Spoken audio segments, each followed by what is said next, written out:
Hey, this is Henry, and you're wondering what is love and why it matters. Well, love is 7 observable character traits in an individual that you should work to develop in yourself and express those character traits towards others, right? So those character traits are disciplined, useful, righteous, trustworthy, positive, perseverant, and protective.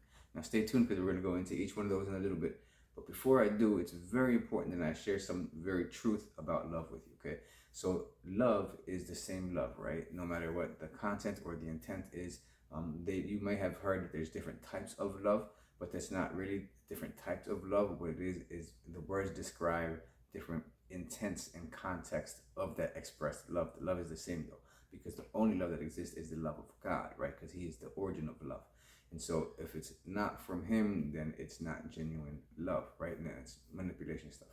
But it's important to understand that, right? That the love is the love of God as expressed through our humanity, and specifically as expressed through Christ Jesus, who was born, lived, and died and had the resurrection to save us, right? So the character of love, you'll find these character traits are the character of Christ. And you also find if you're familiar with the Bible, if not, that's fine. But in 1 Corinthians 13, verses 4 through 8, the Apostle Paul, under the inspiration of the Holy Spirit, describes with 7 specific words what the character of love is.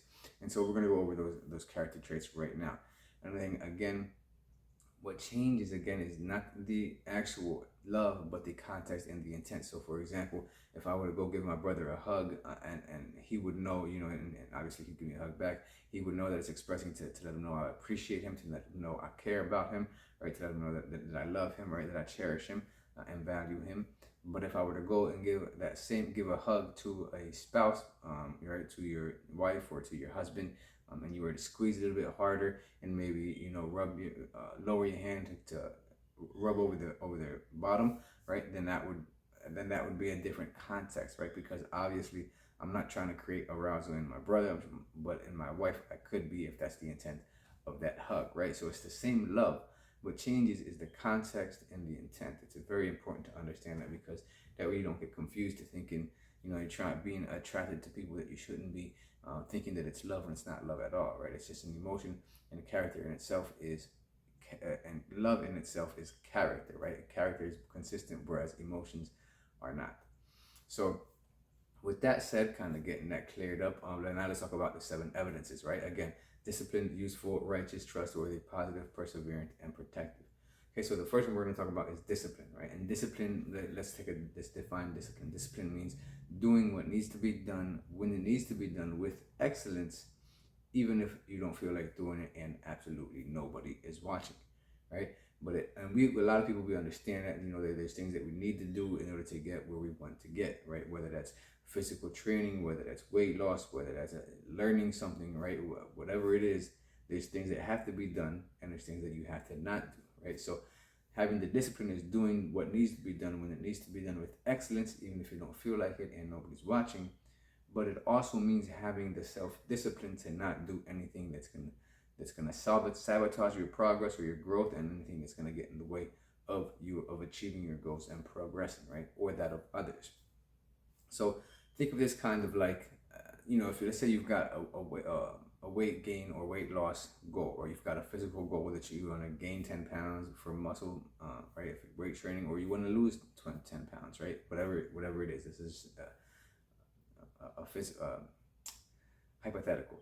So if you want to lose weight, the math is very simple. There's a few things, as complicated as people may want to make it, it's really very simple.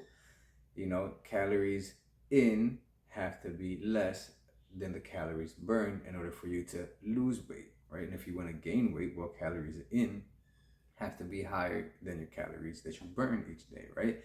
And if you want to just maintain, then obviously the amount of calories should be about the same that you consume as that you burn. So weight loss is really that simple. Now, I mean, there's some other stuff and caveats and things, but essentially that's the core of weight loss and weight gain, right? So that in order to do that, you have to discipline yourself to do things that are going to aid in that progress, which are, sleeping, getting good rest, eating well, getting up and exercising, right? Working out. And of course, the main thing is, if you want to lose weight, is eat less calories than you burn, right? And if you want to gain weight, well, you do and if on the same line, if you want to lose weight, you don't want to get disorderly sleep. You want to make sure you don't want to have bad sleeping habits. You don't want to have bad eating habits, and you don't, again, you want to make sure that you don't want to eat more calories than you burn if you're trying to lose weight, right? So there's things that you have to do, and there's things that you have to not do. Now, in general, the first step to loving, to the use of love, is loving yourself, right? Because if you don't love yourself, then you can't really love others. And so that's kind of the core idea of this concept, that is these 7 character traits you ought to develop in yourself to show yourself love. And in order to do that, you would need to adapt some clarity as well, because if you don't know clarity, if you don't have any clarity on who you are, what your morals are, what you expect to do with your life, then it's going to be hard for you to get to love yourself. Because in order to have love, there has to have direction, right? It has to be movement, if you will, because love drives us. It compels us into action, right? Or it should. Oftentimes, anxiety paralyzes us, but love is supposed to propel us into action, right?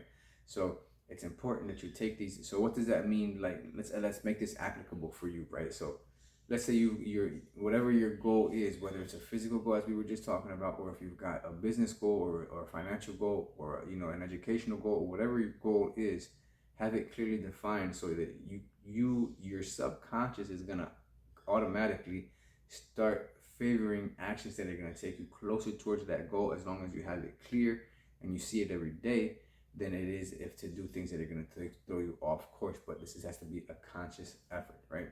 So first character core first character of the character first element of the character of love is discipline and self-control, right? The second one is usefulness. You have to prove yourself useful to yourself and to the people of to the lives of the people that you care about, which ought to be all humanity, because we're all humans. So being useful means that you are going to continually learn and acquire skills and abilities so that you can, and experience, so that you can add value to the lives of others through that value that you've added to your own. Okay, so here's what that means. That means, let's say you've learned. Getting back with the same theme of weight loss, right? Or let's say, but this time let's go with strength training. We want to gain weight, right? So in addition to doing what needs to be done as far as eating right and working out and doing all the things that you should be doing, and not doing the things you shouldn't be doing, you also came across, or a friend came across, an application that helps people track their calories on what they eat, and it also helps them track their exercises, their workouts they do, so they can track their growth, right, to be more effective and efficient.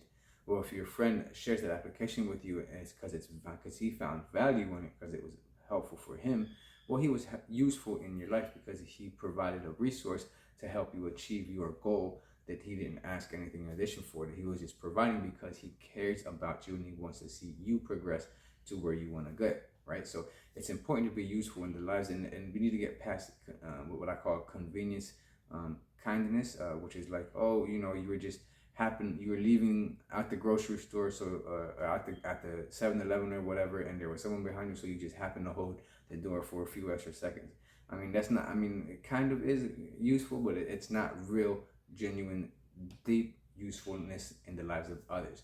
So, it can be anything from, just a simple word. It could be, and it can actually just be as simple as a hug or even a smile, right? The point is being useful, because sometimes that's all people need is a smile, so they can continue on their day in a much better mood, and a much better mindset, right? So being useful is just looking for ways that you can add value to yourself, because our first resource for doing anything that we do should be within ourselves. We should be accumulating enough knowledge, enough skills, and enough abilities to be able to provide the solutions for whatever issues we have.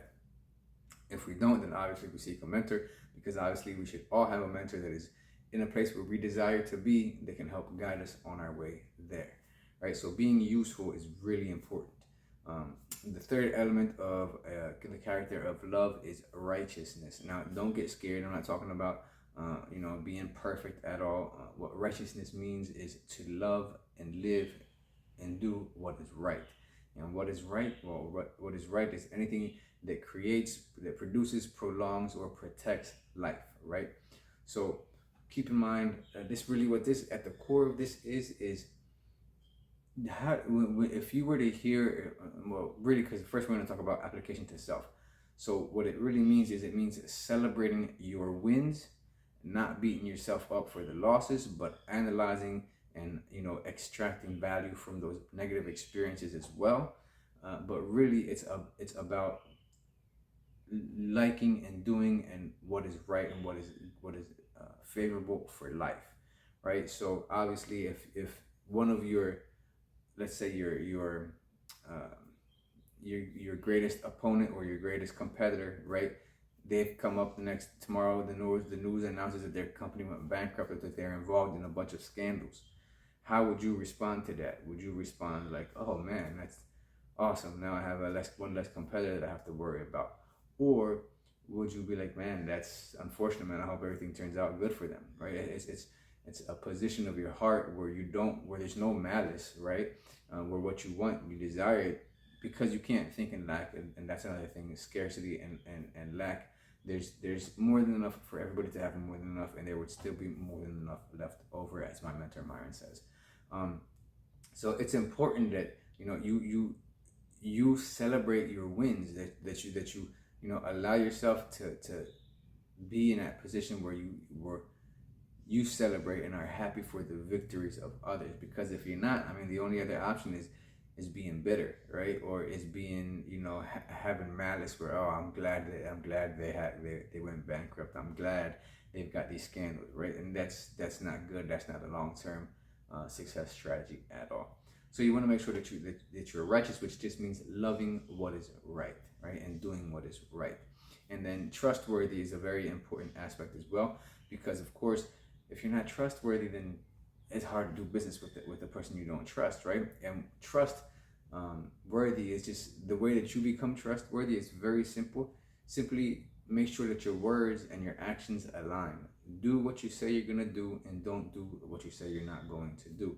It's very important to be trustworthy, and because if your words and your actions are in aligned, consistent, that means you're consistent and you have integrity, which means people can trust you. You're dependable, you're reliable, right? And again, that's that solid character that talks about something of substance, not just an emotion that is easily manipulated, or that is volatile, right? That one day today you might feel like you're singing rainbows and living on pink roses, and then tomorrow you might feel like the world is gray and there's spikes all over the road. Emotions are not the ways you want to base your life on. This is the character that you want to have as the concrete of who you are and how you live your life. So being trustworthy is very important. You have to trust yourself, and you have to be able to trust others. And in order for others to be able to trust you, you have to become a person that is trustworthy and integral. And then once you become that and you express that, then you should be able to expect that from everybody that you interact with. Now, obviously, we're not talking about being naive and dismissing people's negative traits, which are observable. We can see that, right? But the general idea is we ought to expect the best from humanity in general, because people perform not to the level that they can, but to the level that you expect. And so you want to make sure that that you raise your expectation. Now, there's a thing that's going popular in society talking about we shouldn't have expectations for others. Well, I don't believe that, because if I don't have an expectation for you, that means I expect nothing of you, which means I don't expect you to accomplish anything. I don't expect anything of value to come from you, because I don't expect you to deliver the value you have in yourself to the marketplace. So in my mind, not having expectation for people is not a good thing. You ought to have expectation for people, because that's how you can help encourage them. You can help inspire them to move towards that expectation, with just the way that the way you interact with them and the way that you love on them. Because remember, the core thing to all of this is being consistent with these expressions to people, letting them know that you care about them, because that's what compels people, right? Like the saying says, nobody knows how much you care until they know how much. Or nobody cares how much you know until they know how much you care, right? So it's very important to express these character traits, these elements of character, to yourself and then towards others. Okay, so that's just trustworthy. Now, positive again, touching the expectations. And positive obviously is having your own positive mindset, but not just that. Have to be hopeful, right? is actually to have a positive expectation of what's to occur, of what's to happen, and of people. So your core, your default expectation ought to be good and the best for people and situations, right? From yourself as well, because obviously you can't expect what you aren't, right? You can't expect to receive what you don't give, right? And so it's important that you understand that positivity is, you have to maintain positivity in your mind, in your words, in your actions, and having that expectation. Now, again, we're not naive. We know people have problems, right? And people fail us at times. That's not what I'm talking about. You wanna analyze those situations as well. What I'm talking about in general, because this what we're talking about. We're talking about your mindset right now. We're not talking about the interactions with people, necessarily. We're talking about what is going on in your mind, and what goes on in your mind affects what happens in your life, right? So you want to make sure that you have the best expectations of people, so that there's a higher probability of that happening than the opposite. Right, so that's positivity. You want to expect that you are going to do. And here's the thing: if you expect from yourself that you're going to do the best, that means in your mind you're already telling you that you're the person who can fulfill that, right? So that's gonna drive you and compel you more to actually do what you should do, even on those times you feel like you don't doing it. If you have the expectation, you know what, that I know I was gonna get this done. Then you know what, you keep telling yourself it's important. You're gonna get up and you're gonna do it, right? So having that positivity and that expectation is very important. Now, the next element is perseverance. Now, perseverance is very important because we all know that in life, well, as soon as we step out the door, and sometimes we don't even have to step out the door to get into a battlefield, right? Sometimes it happens in our own house. But the point being, perseverance, and this is I like to use this metaphor for it because it's a very good image, word image for it. So let's say, for example, you and I, we get in a car and we're going on a road trip. Let's say we're gonna go to Las Vegas or wherever we're gonna go to the Ozark Mountains to on a camping trip, right? If we're on our way, let's say we're coming from Florida, right, which is like 1,200 miles away. So let's say we're driving, right? Let's say we're already halfway through, and then on the highway that we're driving, all of a sudden a big boulder comes in the middle of the road. We say, well, shoot, man, there's a boulder in the road. I guess we're just gonna have to go back to the house. So much for the camping trip or whatever, and then just drive all the hundreds of miles back. No, right? You wouldn't do that. That wouldn't. You'd be like, Henry, why? We can just go around it, right? And that's the image of perseverance. That there's going to be problems, there's going to be challenges, right? And unfortunately, there's some people who only want who don't want to see you succeed. However, it's important that that you've made the decision to be perseverant and maintain that perseverance and keep going on your journey, and just find a way to get around the obstacle, get around the boulder, whatever it is, whether it's around it, underneath of it, over top of it, or even bursting through it. Whatever needs to be done, you're going to find a way to get around whatever the obstacle is, to continue your journey towards the destination, because you value the destination and the progress that you're making more than you do just giving up, right? So that's very important, to be perseverant. And again, for yourself, you have to have goals that are clear and aligned with you. Your commitment to yourself ought to be that, I'm gonna, no matter who says what, or no matter what happens, I've got my goal clear, and so I'm gonna persevere till I achieve said desire. All right, so that's very important. And then the last element of the character of love is protective, and this is very important because it's an aspect of love and caring that society seems to ignore nowadays, and not only even ignore, but seems to be trying to make it something bad.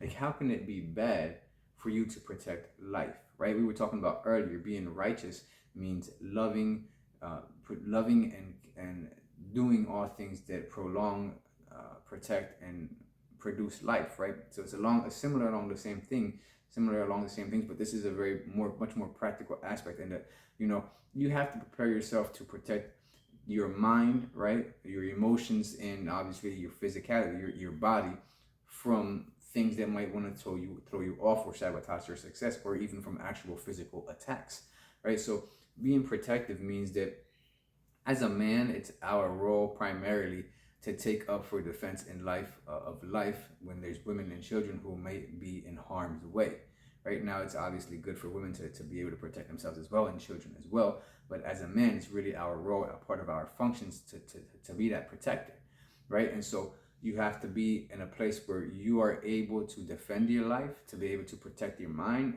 and your emotions, which means, again, you're going to observe these character traits first in yourself.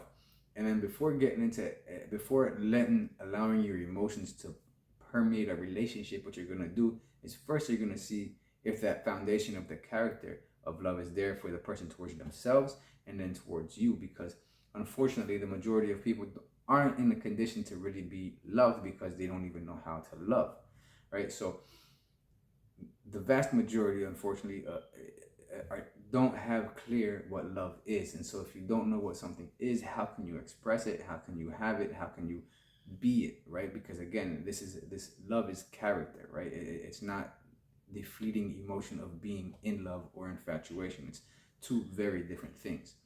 And so being protective, again, means holding you, that you're willing to put your life on the line for to protect other life. Like the Bible says, there is no greater expression of love than this, that a man should lay down his life for the protection of another, right? And so that protective aspect of love is absolutely essential. Now, it also represents strength, right? Because you have to have character. You have to be strong and not letting bad things influence you to alter your perspective on being protected. It's very important that you have this protection in your mind, because it is a character of love. Because what the character of love does, and really what love is it's the caring for, it's the uplifting, and it's the production of life, right? So love feeds life, right? And so in order to, if we're going to feed that life, though, then it just makes sense also that we need to protect that life, right? Because as we love into into ourselves and into others, that's investment that we're getting, that we're putting in there, right? Investment of our time, investment of our energy, investment possibly even of our money, right? So those are things that we need to be protective of, because what we care about, we protect, right? We watch over. And so those have been the 7 elements of the character of love. I hope this has been useful. Again, they are disciplined, useful, righteous, trustworthy, positive, perseverant, and protective. I hope this is of value. Leave a comment below. Let me know which of these 7 elements you feel you are struggling the most with. Let me know which one you feel you are strongest at, and let me know what you thought about the context of this, the character of love. Leave a comment, subscribe, like, and share. Looking forward to bringing you guys some more videos.